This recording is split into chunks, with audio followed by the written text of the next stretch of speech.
What's up, guys? Welcome back to the review and discussion for UnOrdinary episode 226.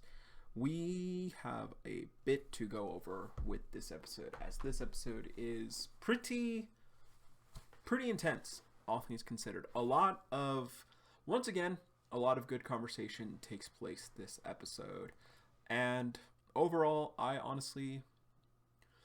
there's a few things I disagree with about this episode, but overall, it is still a really good episode, and I do still really appreciate the conversations that take place in this episode, despite my grievances with two things in the episode, but we'll go ahead and get on with it.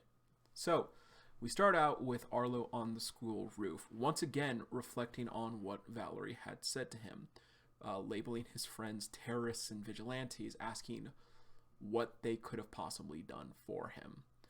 Thinking on if it is wrong that he doesn't think that everyone else are bad. If he's just trying to help them. And it's really interesting seeing how much this conversation has had an effect on Arlo. We can now finally really see him begin to struggle with his beliefs. Before we could see glimpses of it, like when Caden told him about when he realized that Ember and the authorities were connected. We've seen glimpses of Arlo's trust begin to crack, but ever since working with the Bureau, ever since being closer to Valerie and Cassandra, it's kind of gone to reshapen. But now we're really truly beginning to see Arlo actually struggle with this knowledge and with everything that's been happening to him. Now, it's also interesting because we're getting to wonder whose side will he be on in the end. But I think that this chapter shows a clear picture of which side he's going to choose, and we'll get to that in a bit. But Remy shows up to check on him, and this is the first time they've spoken since episode 284, and it's their first full-on conversation with episode 281, where she could have worded her arguments to Arlo a lot better, we'll say. But in episode 284 is when Arlo basically warned her not to be a vigilante anymore, and Remy just told him, worry about yourself. I'll worry about me. But Remy mentions hearing the rumors that are being spread about him and Sarah and wants to check up on him. She does still point out, though, that she is still upset with him for working with the Bureau. Progress is progress, Remy. It's totally fine for you to have those reservations. I totally understand. But it's good that you're not taking that out on Arlo now.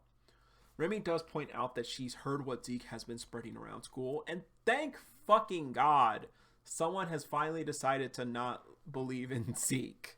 Remy does say, I don't believe you would do that. And she asks him what really happened. He tells her the truth, that Valerie had set up Sarah and credited him for coming up with the plan to attack her for his protection. Remy calms herself before she realizes she makes another mistake, like when she framed Valerie before, how it made things worse, and she sits at his side. Arlo, however, we see begins to think over how quickly Valerie changed in front of him, saying that the kind woman he grew up with became cold and focused on ending Sarah. This is my first grievance with this episode, because I'm going to call shenanigans on it. Because Arlo had to get that side of him from somewhere. Like, I know I said I'm not holding what happened before against Arlo anymore. I do want to point out, however, that is still a side of Arlo. Arlo is still aware of the person he used to be. We've seen him reflect on that before. We've seen him reflect on that recently when he told Cassandra, I may have gone overboard against Rain. That was my bad. But I do think it's really funny and very weird, honestly, that Arlo's just like, I had no idea she could be like that. And I'm like, Arlo, that's exactly how you are sometimes, my guy. Granted, you're getting a lot better at it, but you have to know you have gotten that from somewhere. I understand what Uru is trying to show, that Valerie presented herself in a different light than what Arlo is used to. I get that. I do still think, though, it's kind of weird. But what we do get out of this is Arlo reflecting on her killer I'm so funny demeanor shift. But Arlo then remembers what Remy had said about Valerie. That he remembers that last conversation, but immediately drops it, saying that he just has a lot on his mind that he needs to figure out. Arlo, if there was ever a crack in Arlo's armor, that crack has grown exponentially with this revelation. So, Arlo then asks about her vigilante work, trying to make sure they're not still causing a ruckus. Remy makes the fair point that they're already targets, so it doesn't matter at this point what they do. Even mentioning that they almost often agent, like what Ison had also mentioned to Arlo. But she says that she's still got a lot left to do for herself and for Ray, and that she won't die, that she won't go down easily. Arlo then reflects on Remy's actions, and this is my second major grievance with this episode. I really don't like the wording here. He says, all this time, you've been the most decisive out of all of us. I really, really don't like that wording, because Remy has absolutely not always been decisive. She has been incredibly oblivious to things around her, to the point it was her major fault, her worst character trait. It was her weakness. It was her major flaw, that she was so oblivious and she didn't really make decisions on things. But that, yeah, now had he said something along the lines of, you've become a lot more decisive recently, ever since the whole thing that happened with John, I would totally understand that, and I would have loved that wording a lot more. But Remy has not been decisive this whole time. I do call shenanigans on that. What I do really like, however, what I absolutely agree with, is Arlo's next judgment of Remy, that she's not afraid to go after what she wants.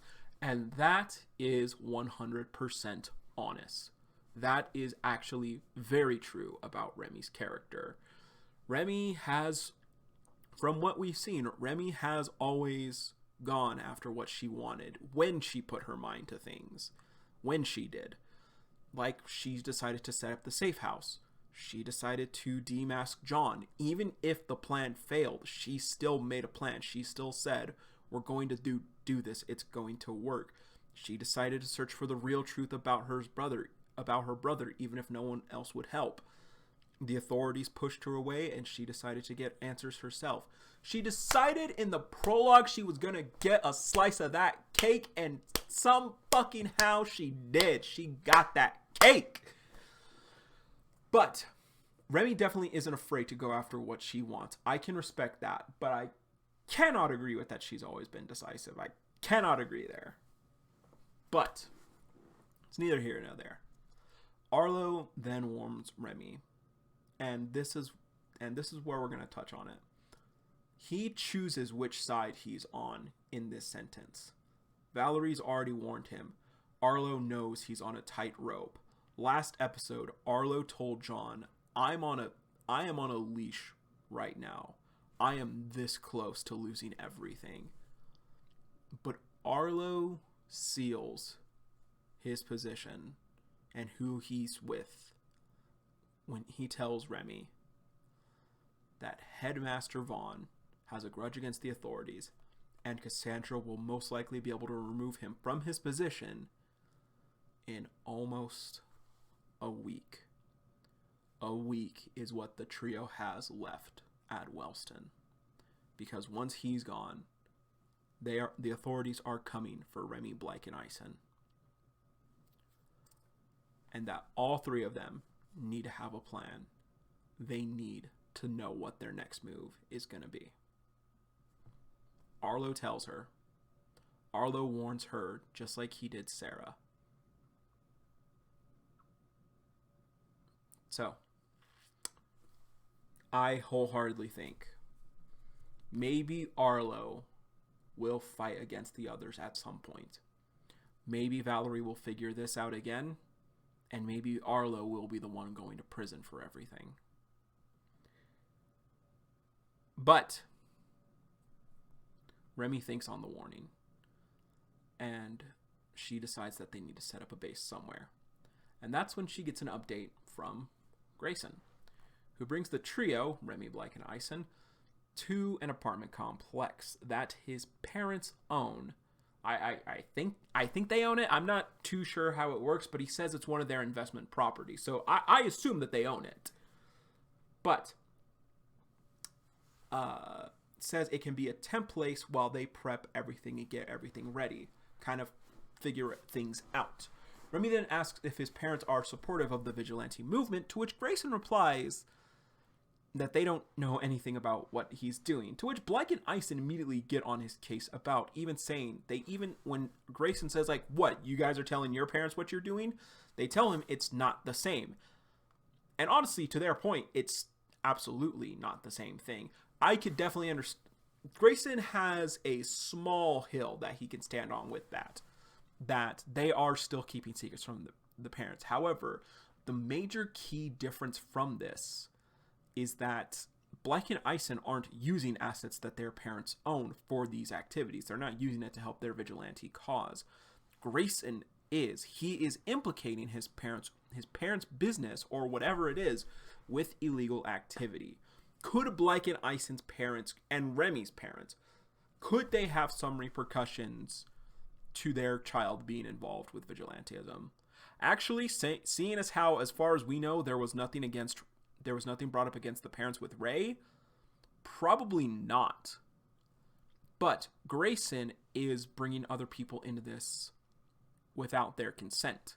He's directly involving something that they own, not him, into this activity. So, yeah, I do understand Grayson's arguments that they are also keeping secrets from his parents, but I totally agree with Blyke and Ison that it is not the same person. However, Remy, overhearing Blyke and Ison continue to push Grayson down and kind of belittle him and everything, she pulls them aside and tells them that they can't be picky and they need to stop being mean to Grayson. They're on their own now, and they're going to need to bring those who are less experienced, like Grayson, up to speed on everything in any way that they can. And since Grayson has passed a loyalty check, it's good enough for her. She thanks Grayson and asks how long he thinks that they can last in the apartment, and he says months at least. Vague as ever, right? But that's that.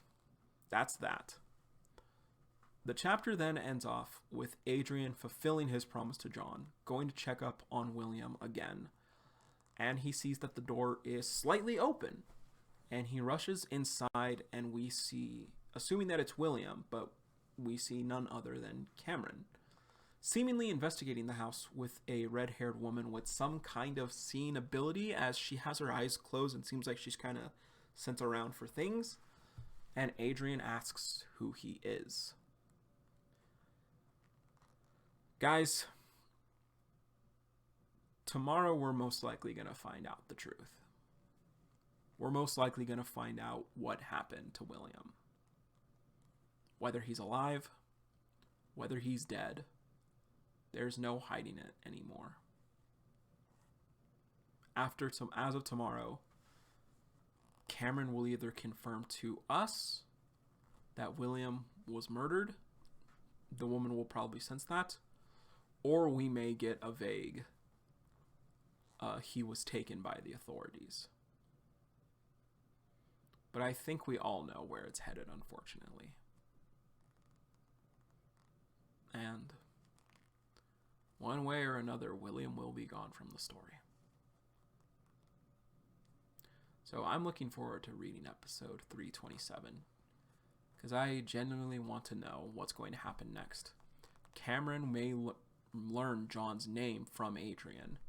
Adrian may tell Cam where to find John, and I totally assume that he will tell Cameron that John's at Wilston.